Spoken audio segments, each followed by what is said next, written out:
তিনি পুনর্বাসন করতে না চান, না পারেন, আমাদের সম্পদ আমাদেরকে ফিরিয়ে দেন। আমরা বেশি কিছু চাই না। দ্বিতীয়ত আরেকটি কথা বলবো, আপনারা বিগত কয়েকদিন আগে দেখেছেন আমাদের কেন্দ্রীয় কমিটির সাধারণ সম্পাদক হারুন রশিদ সাহেব পাকিস্তান সফরে গেছেন। আমাদের উর্দুভাষীদের জন্য অনেকের সাথে কথা বলেছেন।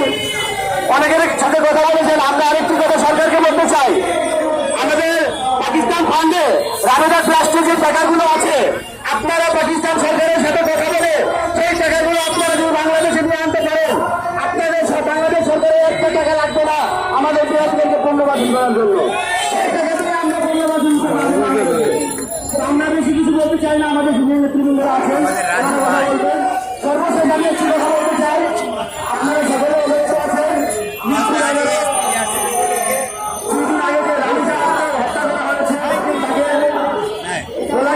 নির্মমভাবে হত্যা করা হয়েছে।